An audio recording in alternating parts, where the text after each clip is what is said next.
Taiwan has launched an initiative to support Taiwanese food producers impacted by China's recent economic sanctions. Over the past few weeks, Beijing has slapped sanctions on food items and other agricultural products. The punitive economic actions were in response to U.S. House Speaker Nancy Pelosi's visit to Taiwan earlier this month. But economists say that China's sanctions package is likely to have a minimal impact on Taiwan's economy. Recent research by Natixis Economics shows that Taiwanese food products hit by Chinese sanctions account for just 0.2% of its total global exports.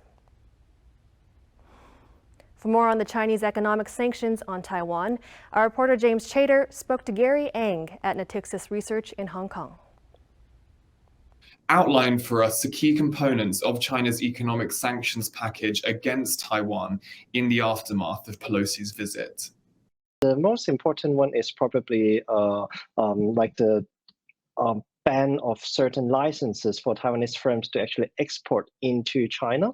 And according to our calculation, 65% of these licenses basically are temporarily halted. So if we just make a rough calculation, assuming all of these licenses account for 65% of total food export from Taiwan into China, then that will be 0.2% of Taiwanese export. So it is definitely not too like a number that is too huge. So basically, the sanctions are mainly focused on food export and also a natural sand import from the Taiwan perspective, and the scale is not really very big. China had weeks to prepare this response after news of Pelosi's visits leaked ahead of time, and yet the overall impact seems relatively small. What do you think was the logic behind the Chinese economic sanctions that we eventually saw? It seems to me that because of the quite minor impact of this economic sanction, it seems the status quo seems to be still most desirable for everyone, especially if we look deeper into what the sanctions are about. It is really picking the products that is like the least painful for China itself, and it would exert some pain on Taiwan from a certain sector perspective, such as in the food, agricultural, or basically the food production sectors.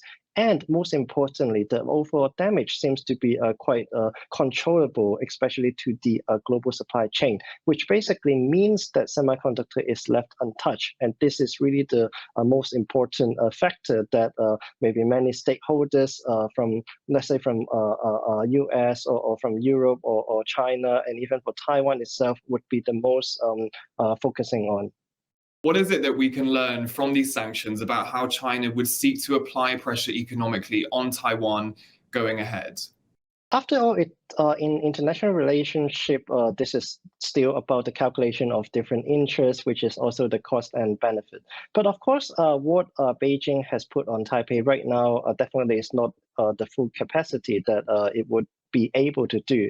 So I think for Taiwan, definitely the pressure will be tougher, but the best it can do is, of course, try to maintain its comparative advantage, try to be relevant to any economies in the world, and especially also for China, which basically means that the status quo will probably be the most beneficial for all stakeholders in the short run.